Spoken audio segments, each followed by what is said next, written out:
you are. Good afternoon. This is Strictly Sports. My name is Boyce. I'm Spencer. We're your weekly destination for some good old true sports content. No politics, you know. We just like to keep it strictly sports, hence the name. Ah. Oh, yeah. Real creative, huh? So, obviously, there's only one. There's obviously hockey playoffs going on right now, baseball playoffs, or not playoffs, baseball regular season, but nobody really cares about that. Everybody really cares about NBA playoffs right now. That's the biggest story. Yeah. That's what we're going to talk about. There's some interesting storylines with the Eastern Conference really having 4 teams that could possibly make it to the finals, and Western Conference is down to, it's still either Golden State or Houston. It's probably going to be Golden State again. Yeah, unfortunately. But, Cavaliers and Toronto put up a good game last night. Yeah. More than just basketball, too. Drake was there. Drake and Kendrick starting Perkins. a fight, yeah. So I don't know if Drake wants to really get on Kendrick's. I don't think he wants that smoke with Kendrick Perkins, because he's like 7 foot. Yeah, Kendrick Perkins is significantly bigger than Drake, and Yeah, that would. got a nice little shouting match yesterday during the game, and And he's got nothing to lose at this point. yeah, So it was but it was a good game though. I mean, overtime they won by 1. It was an exciting yeah, game. LeBron actually got some help. Yeah, LeBron did have some help. I mean, they were talking about. LeBron had 26, still led the team in scoring, but against the Pacers, they didn't win a game unless LeBron had at least 40. Yeah, that's J.R. true. Smith had 20, Korver had 19, Jeff Green had 16, and Thompson had 14 points, 12 rebounds. So he definitely got a nice contribution from the rest of his teammates. And to be honest, if Toronto wants to win that series, LeBron's going to score. And he's going to rebound. He's going to get a lot of assists. There's not a whole lot you can do about LeBron specifically, but Kyle Korver is probably the easiest guy on that team to keep from getting 19 points a game, because you just have to keep him from getting open threes. If Korver's not getting open threes, you might as well just take him off the floor, because he's not going to do much. That's the one thing he does really, really good is open threes. He's not going to get his own shot. He's good off the ball using screens to get open and hit the shots, but he can't get his own shot with the ball in his hands. So if he gets the ball, he doesn't have an open shot, he's just going to have to pass. He's not really going to do a whole lot if he's not getting the open threes. J.R. Smith, obviously, great scorer. Yeah. Well, he's like, J.R. can just start cashing the threes from anywhere. LeBron needs help, and he didn't really get any during the Pacers series. He got help from the refs a little bit, but that series is over now. So, Yeah. So they went down to Toronto, and J.R. Smith put up 20. That's a huge help. I mean, no teammate had put over 20 yet this playoffs for him. Yeah. Not a single one in any game. So he finally got a little bit of help. And Tristan Thompson. And it played off. I mean, it was an away game, against the 1 seed Raptors, and Raptors looked good all season. I mean, but they slipped away a few times. Toronto did. They made kind of a big scoring gap a few times, and King James and the Cavs just kept bringing it back, and they brought it back right in time to send it to OT. Yeah. And then from there, they went on and won.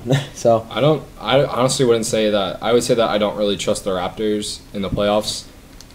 Even though they're the 1 seed, I think they have the worst chance to make it to the finals of all the teams in the Eastern Conference, just because their superstars, their stars, Lowry and DeRozan. DeRozan, yeah. Lowry's consistently inconsistent during the playoffs, as well as DeRozan. DeMar he didn't do a whole lot in the second half, and if they're going to win playoff games, he needs to take control and put the ball in the basket in the fourth quarter especially. I mean, that's when you really become a superstar, is the fourth quarter. You can put up 30 points a game in the first half, but if you don't score in the second half, then you're not doing a whole lot for your team. So I would definitely say that unless they can get it turned around, DeMar starts getting more of that killer instinct in him to go out and try to win the game in the second half. Tell himself, be more aggressive, get to the basket, get some shots up. Yeah, more. I don't see better them playing in the crunch time. I don't see them beating the Cavs in a close game, because you need your best player in the close games, and DeMar has shown that he's not very reliable in those situations. Mm-hmm. And not to say he had a bad game. He certainly had a good game still. I mean, 22 points is not bad by any means. Played 40 minutes, but But you're right though. Like when it comes down to it, when it comes down to those late game, instincts, like you're talking about those killer instincts. I mean, look, James has it, and DeRozan. LeBron at least. To get He's a consistent scorer in the last minute. I know he's got a lot of flack over his career for that, but like we saw in the playoffs this year, like he takes control of that team in the last 2 minutes, last 5 minutes, and he really controls the game. Yeah. Whether he's making good passes, scoring the ball himself, and he's great on defense too in those situations. Time after time he's getting crazy blocks. Some might be a goaltend, but some might be a goaltend. It was a close call, I guess. But if LeBron continues to get contributions from J.R. Smith and Tristan Thompson, especially because Thompson had been playing well all season, and comes out with a double in Game 1, then they're going to be really tough to beat for the Raptors because we all know LeBron can put 40 up on the board if he needs to. Yeah, if he absolutely needs to, he'll do it. I mean, if he's just aggressive that game, he can put up 40 pretty easily. So, I think the Cavs, after seeing Game 1, I think the Cavs are going to take that series. I think Toronto will be lucky to get to 6 games, and that's if DeRozan and Lowry start playing a lot better. So, but they're not gonna win the series if Lowry and DeRozan don't start taking over for their team. So, do you have them winning next game, Raptors, in Toronto? I think yes, probably. It'd be really tough for the Cavs to get 2 in a row at home, especially in Toronto. Yeah. But I think the Cavs get 2 in a row in Cleveland and then finish out in Game 6. Yeah. Back in Cleveland. Yeah, I agree. Yeah, I see them definitely, probably after, next game, series being tied 1-1. Then they go back to Cleveland for 2 games. They get 2 more W's right back there for Cleveland. Then it's a 3-1 series. I think Toronto can take 1 home in Game 5, like you said, 3-2, and then they go back to Cleveland. They just can't win it. Because LeBron, Game 6 at home, if he knows that he has to go back to Toronto for Game 7, I still think he could win it in Toronto for Game 7, but he's Absolutely. not. He's going to give his all in that Game 6 to close it out. Yeah. Get a couple extra days of rest before and not worry about the conference finals start. Exactly. And then the more interesting series we have right now is 76ers and Celtics. Yes. Everybody expected, even because Jaylen Brown wasn't supposed to play, he didn't play in Game 1, so everybody said, 76ers, this should be cake for them, and it was pretty much the opposite. They got pretty much destroyed. They never really had a chance in that second half. Boston just took over, and even in the second quarter, like they never even really got very very close. Embiid had a good game, but he was pretty much their only Sixers offense, reliable offense. And for the Celtics, I thought they were going to lose in round 1 when I saw. I mean, if you just looked at the game on paper, you were like, Celtics can't really do a whole lot against Milwaukee. Milwaukee had way more talent. They should have won that series. Absolutely. But Brad Stevens is the best coach in the NBA. He's a mastermind. I mean, he's unreal. That's how good he is. I mean, you just look back, just in the time he's just, not even this year, just in the past years he's spent with, Boston. Just like people like Isaiah Thomas, now Isaiah Thomas, he's a good player. He's not all He'll get you 15 a game. Yeah, exactly. In Boston, he averaged like 28 a game. Yeah, and he was getting MVP votes, So yeah. And that that's just the kind of coach that he is. I mean, he elevates his team. He gets the most out of every single player on their team all the time. So that's how they managed to pull that one off. I mean, he's doing a phenomenal job. I honestly think after watching Game 1, I know it's hard to make a huge prediction after one game, but I thought the Celtics would win. When I saw them take down Milwaukee and how they probably would have beat Milwaukee in 5 games if it wasn't for Chris Middleton and Giannis being virtually unguardable. Yeah, Giannis is. Giannis, you can game plan all you want for him. But he's just a mismatch. He's a mismatch against every single person. Yeah, any point on the He's not going to miss in floor. the paint, and he's a good enough free throw shooter. I think he shoots somewhere like 80%, so you can't just send him to the line every time he gets the ball. And then Chris Middleton, he's a dead-eye shooter. You have to block his shot to really affect it. He can hit it with a hand in his face, doesn't matter. Yeah. So I think Celtics take this series in 5 games. Really? You think 5 that early? I tweeted it on the Strictly Sports account. You did before Game 1 started. I said Celtics in 5. Remember that, Celtics in 5, which is not bad. So, which game do you have 76ers winning, you think? Game 3 in Philly. Game 3 in Philly. And you think by that time Brad Stevens picks it back up and gets him a Game 4 win? I think Game 3, there are certain games in a playoff series that your team's probably not going to win, but they're going to go out and try, but they're fighting a real uphill battle. Philadelphia is a tough place to play in. And Game 3, the fans will be energized because it'll be the first home game back. So Game 3 is going to be tough to win. But Game 4, they're more acclimated. And by that time, they should have Jaylen Brown should be pretty healthy. And I think they take Game 4. And then Game 5 in Boston, that's really tough to win. So I would say Boston in that game too, because, I mean, like I said, the only reason they didn't beat the Bucks handily is because the Bucks had 2 unguardable players on their team. The Sixers don't like Embiid's pretty tough matchup. Yeah, but he's guardable, and he's not as strong as Giannis and Middleton were, and Ben Simmons can't shoot a jump shot to save his life. So you only have to worry about him as long as you can keep him from penetrating. Then offensively, he's not doing a whole lot for the Sixers because that's how he gets open. He'll get open passing lanes, or he'll get close enough where he can actually hit a shot. But the Celtics, they have probably the best defensive team in the league. I think that's pretty unanimous, and their whole team is full of great on-ball defenders. Jaylen Brown, Jason Tatum, they can both guard on ball, and then Semi Ojeleye, who we saw come in to guard Giannis. Brad Stevens, he hadn't played a whole lot the entire year, and Brad Stevens started him against the Bucks specifically to guard Giannis. So he obviously trusts him to guard the other team's best player. Yeah. I think he could guard Simmons because Simmons isn't as fast as Giannis, and he can't even shoot the ball. Not Giannis as big can as at least. Giannis either. Giannis, you got to at least stay on him outside.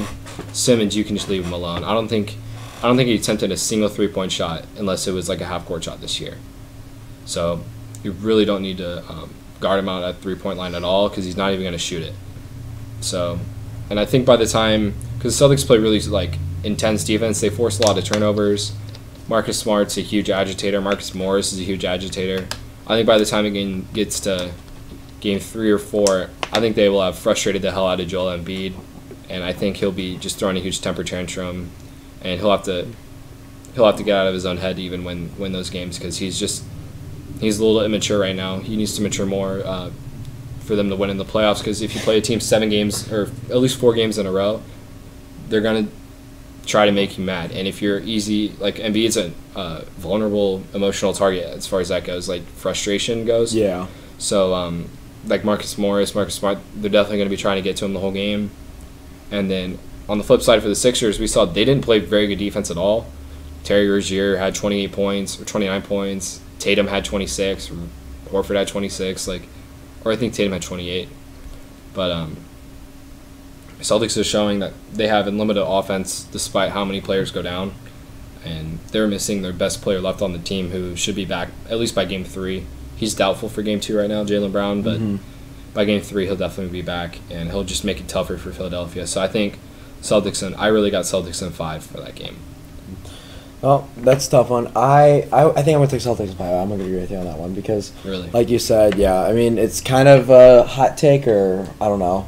It's a bold prediction, but it's I mean, they handled them with ease. I mean, a 16-point W is not very easy to come by in the NBA playoffs. So, I mean, Terry Rozier's not going to hit 7 threes every game. No, absolutely not. But the way he was getting open, he could hit at least 4 a game. But like you're saying, Brad Stevens gets the most out of every player. Every player on that team. When you have 3 guys, none of which are Gordon Hayward or Kyrie, drop over 25 points. He just next guy up, and he prepares them so well. So I think I don't think it's so much Celtics versus 76ers. I think it's more Brad Stevens versus 76ers because, I mean, they still have all their personnel. They still have Ben Simmons. They still have Joel Embiid. They're probably they're a very deep team. Yeah, they're deep. But the problem with their players the Celtics, their players that can shoot are also good defenders. They don't play a single team. Shane Larkin is probably the only player that the Celtics play that's suspect on defense that you can really take advantage of. But he still gives his 100% effort. If you watch the games, you can tell he's still trying on defense. He's just small. Every other player on the Celtics team is pretty good defensively, and that's not the case for the Sixers. We saw they were trying to put J.J. Redick on Jason Tatum. That's not going to work, but nope. You're going to try to put him on Terry Rozier. That's still not going to work. And if you try to put him on Jaylen Brown, that's probably still not going to work either. So J.J. Redick, I think he creates a big mismatch for the Sixers because he's kind of like Korver, where he's not going to do a whole lot unless he's getting open shots, the ball passed to him when he's open to shoot. And if they keep Simmons from penetrating with their good on-ball defenders, Redick's not going to get a lot of shots. Bellinelli and Ilyasova come off the bench for them, and they're their big bench scorers, but neither of them play very good defense either. So they don't really have a lot of two-way players. It's more just they have a lot of offense. Embiid's a good defensive player, and Simmons is good on defense, but other than that, they're not getting their three other players on their team have mismatches. I mean, Horford took advantage of even when Embiid was guarding him, he could score, and then if they tried to put somebody else on him, Horford was just taking them deep in the paint, putting the hook shot over him. Looked real easy for him. And Tatum was driving on Redick the whole game, put up 28 on him. So I got the Celtics. I don't think the Sixers just had them.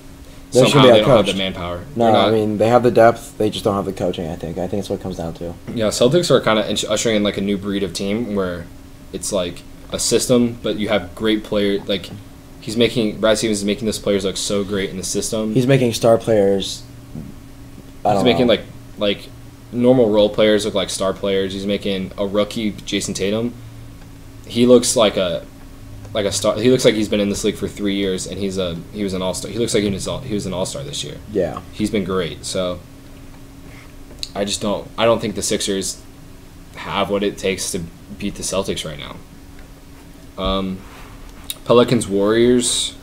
The Western Conference right now is kind of a nap. I mean, yeah, it's Warriors in Houston. I mean, Utah's going to lose out to Houston, and Utah just doesn't have. Pels are going to lose to Dub Nation, and Utah's a good team, but they don't have the shooting. They don't have the offense to keep up with James Harden, Chris Paul, and all those dogs on Houston. I mean, Donovan Mitchell's been great, but he's at the end of the day, he's just one person, and he's not LeBron, so he's not going to carry that team past the Rockets. LeBron and the Cavs probably wouldn't beat the Rockets. So. No, I don't know. I mean, Utah's had a good year. I mean, they've got a stud in Donovan Mitchell, and they've looked high. I mean, they obviously won their last series before this, but I mean, it was a pretty easy win for Houston last game, and I could see this ending in game five games. Now, that's not as bold of a prediction as. I can see it going 5 Celtics. games. I can see it going 5. I can see Utah grabbing one at home. Maybe I would. Here's what I think. I think Houston was the first three actually. They up 3-0. Then Utah pulls one out, out somewhere, and then they pull one out in game 4, and then at that point, hope's lost, and Rockets just put their foot on the gas, and it's game over. Yeah, once it's 3-0, it's pretty much you're fighting for your dignity, not to get swept at least. You're not really fighting exactly. You're just trying to take it one game at a time. Yeah, and who knows, personal changes, whatever, for game 4. So. Warriors and Pelicans, though. Draymond Green had a little run-in with AD. And Rondo. You're right, and Rondo. So you don't want that. I don't know. I mean, Draymond's had an issue with players for long time. It's not the first time we see Draymond get involved in these incidents. He's the common denominator in all these, but I think Pelicans would be lucky to get it to 6 games. Like I said, they don't it's kind of similar with the Houston Jazz series. They're good. They looked really good against Portland, but they don't have the offensive firepower to keep up with Golden State. Golden State, I mean, they put up 120 points. Pelicans did put up 116, which was pretty impressive. They played very well offensively. Anthony Davis, nobody on the Warriors can guard Davis. I mean, Draymond can try to give him some trouble, but he's too short. And Rondo can really pick a defense apart and get the ball to open players, but I mean, Durant, Curry, Clay, Draymond.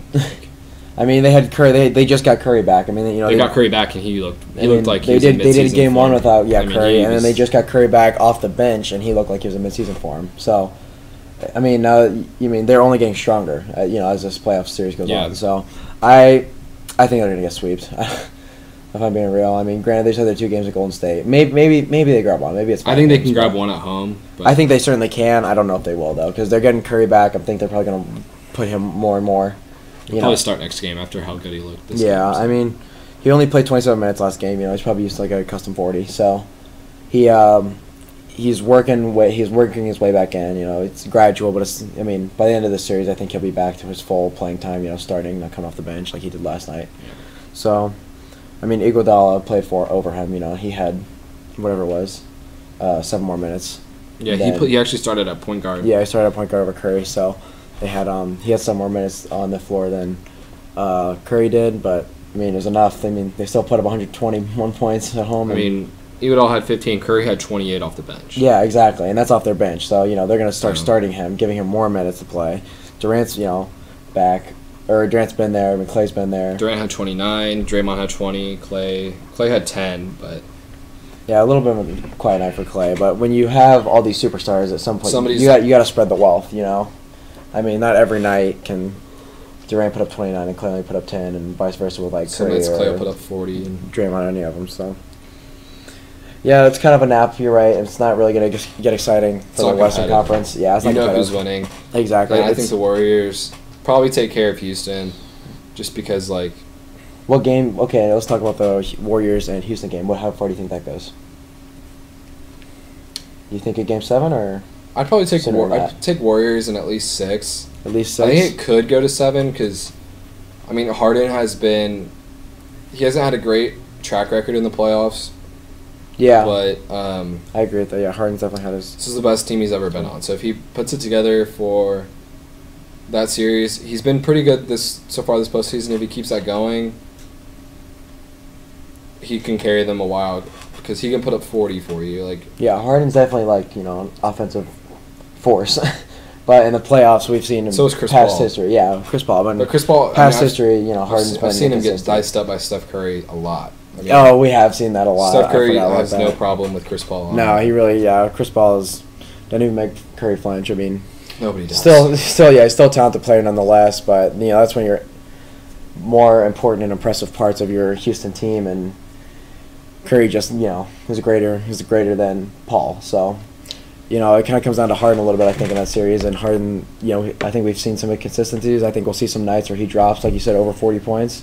But then we'll see some nights where he's, sitting not at 40 points. And At he's like not 20. 20. They're not going to win a game if Harden scores under 20 points. Yeah, so, I mean. He'd have to have like 15 assists at least because He would have to have a lot of the only assists. way he scores 20 points and they win is if the entire Warriors defense commits to him on a drive or anything, and he just kicks it to Ryan Anderson. They or leave an Eric open Gordon three or somewhere on something the like edge. So, yeah, it'll be a pretty boring Western Conference playoff series until we get to Houston and Warriors. Then it'll be fun, and we could be wrong about the Warriors still. that. So right now it's looking like it'll be in the East, looking like it could be Cavaliers and Celtics. Which that'd be kind of exciting. I think I'd really enjoy if the Celtics made it.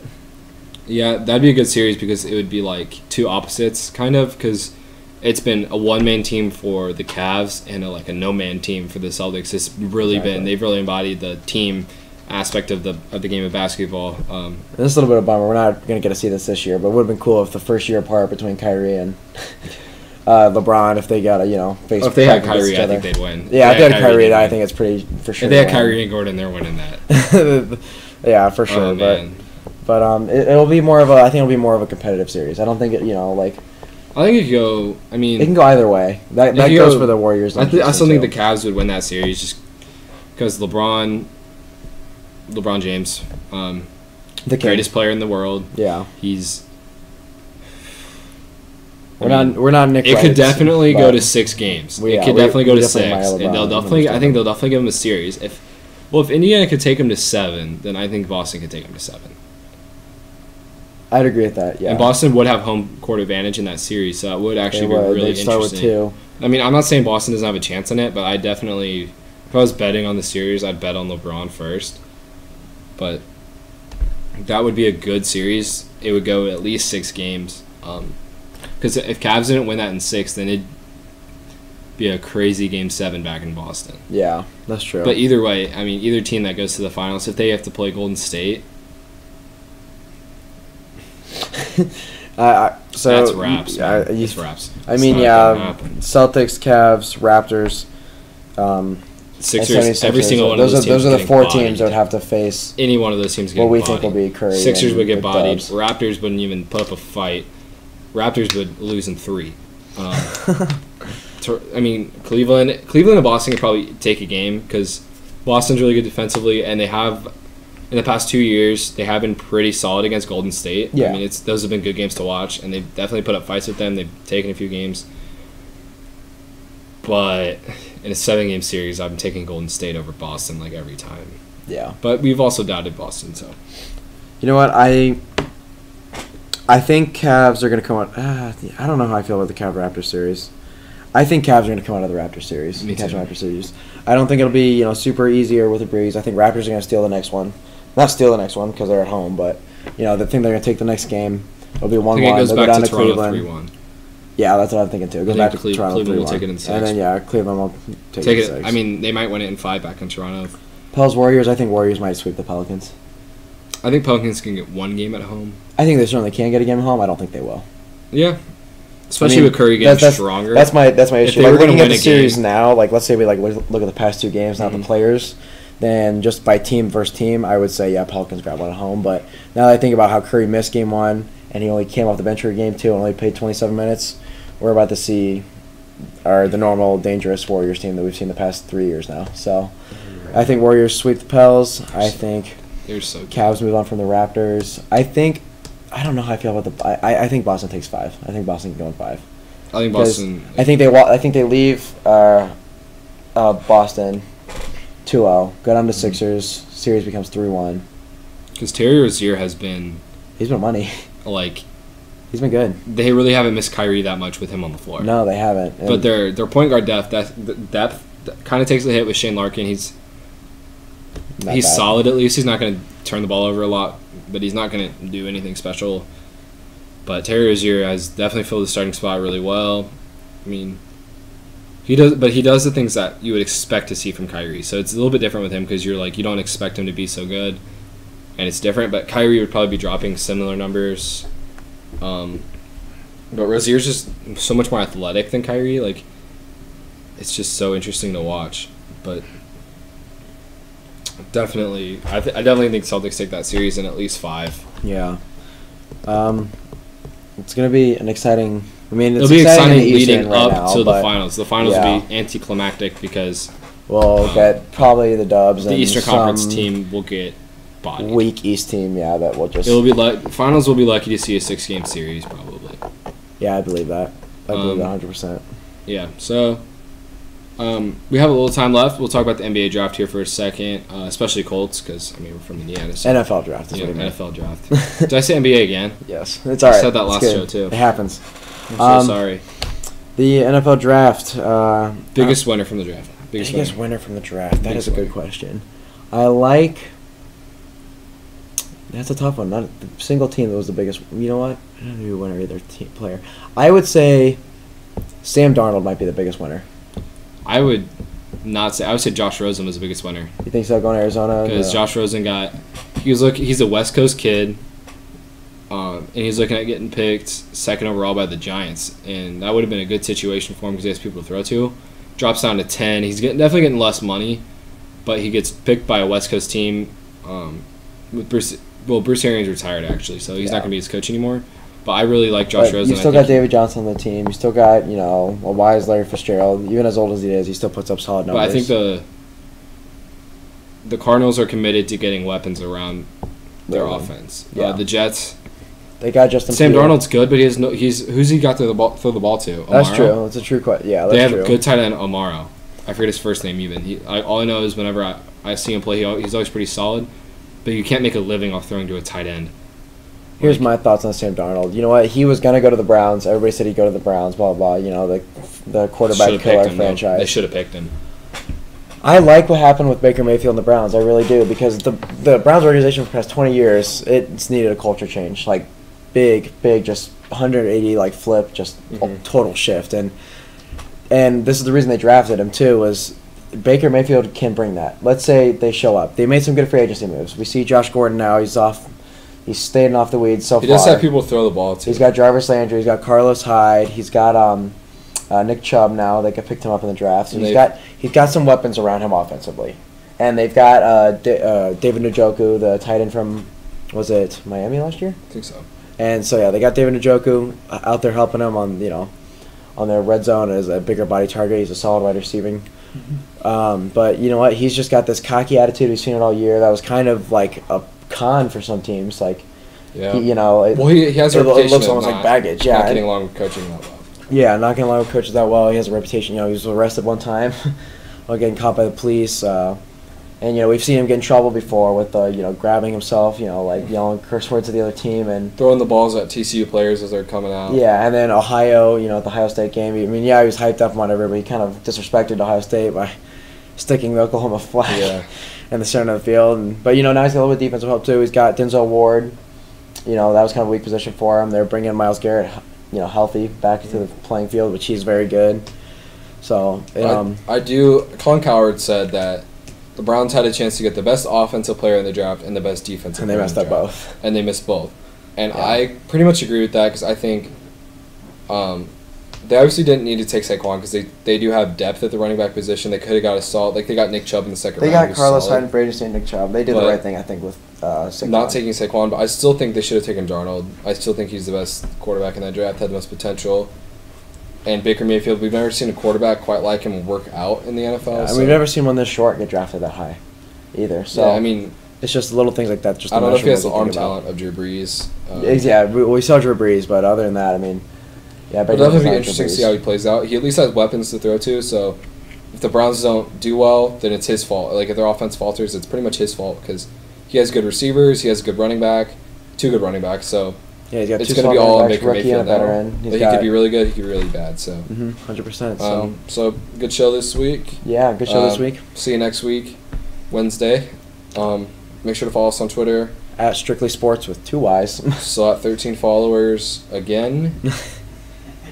Just throwing that out there. If we'd like to get to 15, we'll give a special shout out to our 15th follower if we get there, but we probably won't. So it was nice talking to everybody, and we'll see you next week.